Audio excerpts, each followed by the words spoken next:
Take away all the political rhetoric surrounding 2024. The threat to democracy is actually quantified by three stories today. First, a study that shows the worst decline in election credibility in almost half a century in 2023. That's the 8th year in a row it's declined.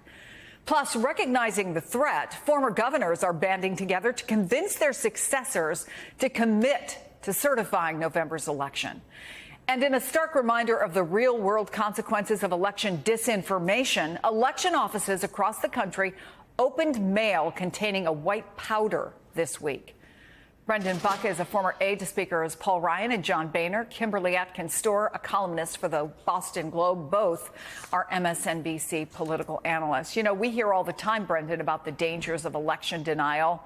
But not only are election officers getting white powder, election directors tell the AP they're installing bulletproof glass and panic buttons for their workers. How did we get here?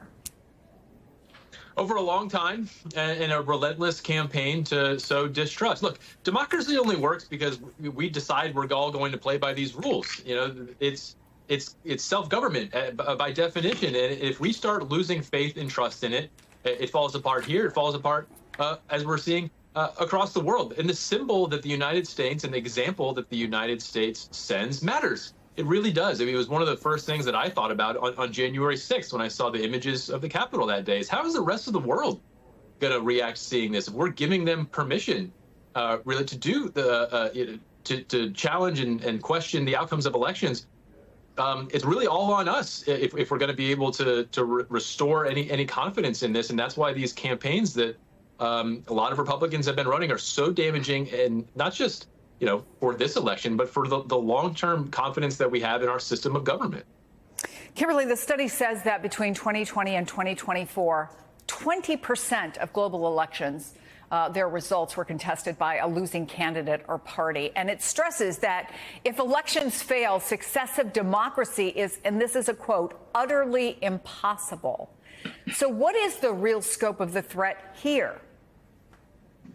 Well, we have seen in the United States, we've seen right before our eyes, it become a backsliding democracy. Now, think about that. The United States was a leader in the world in encouraging democracies and in pointing out the dangers where people are not able to govern themselves through representatives.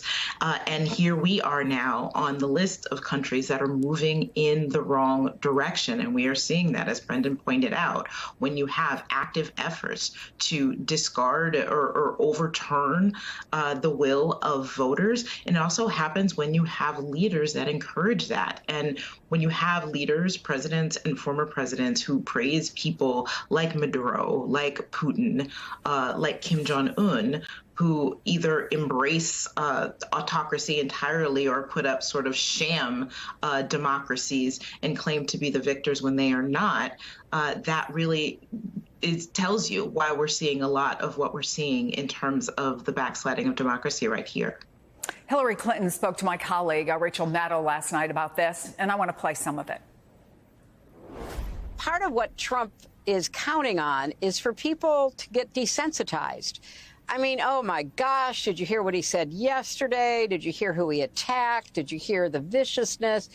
And it just like with a shrug, OK, fine, we're moving on. Well, Americans need to understand that they have to take Trump both seriously and literally.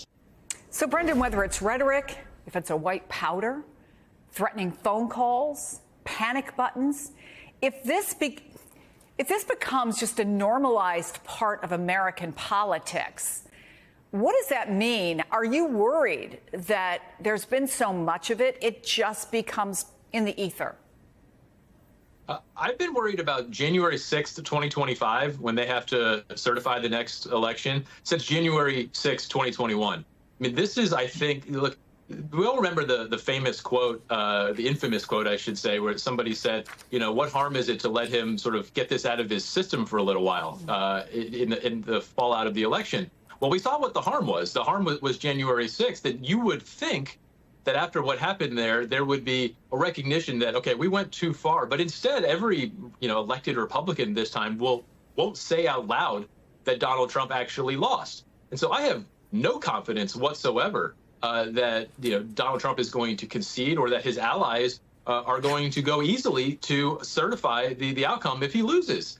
This happens at multiple levels of government, whether it's, as you saw, governors needing to certify at the state level. And then once it gets to Congress, the pressure that Republicans there are going to feel to try to hold this up and block it in somehow, I don't think they're going to be successful. But even getting close again is extremely problematic. So I'm worried about what happens in January if Donald Trump actually loses.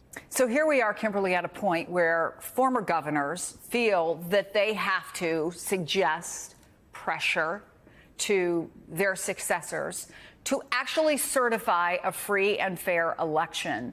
And look, it's important that people speak up. It's important that we point these things out and we say, this isn't normal.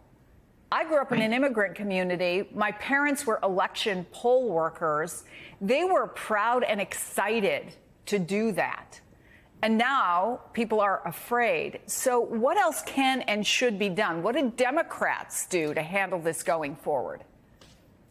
And thank you for your parents for doing that, because we see lately what people like Shaye Moss and Ruby Freeman have gone through when they did that. They weren't in any way. It was the furthest thing from anybody's mind then that something bad could come of why so many people came to this country, which was for democracy. That's absolutely right. And what needs to be done is more accountability. I think that the prosecutions that have happened in states for those involved in the fake elector scheme is important.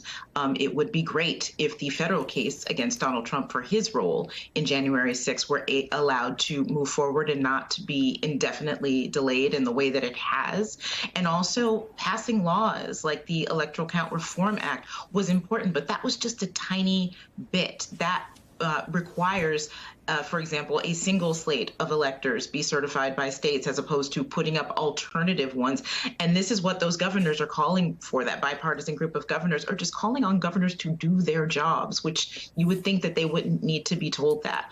But we need those kind of guardrails in place. We have shown that we can't just go by the principles of the Constitution. We need actual guardrails in place with enforceable consequences when people break those rules, because that's the accountability, it seems, is the only way we can try to ensure that this doesn't happen again. Yeah, and I wonder what the guardrails really are. I mean, Brendan, maybe one of them is, and you talk about January 6, 2025, is that the result of January 6, 2021, beyond what we all saw on that day, is that a lot of people have gone to jail.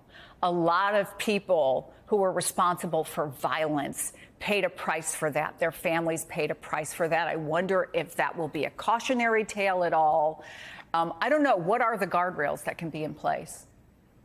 Well, one guardrail is democratic. And what we've actually seen is a lot of election denial leaders have lost.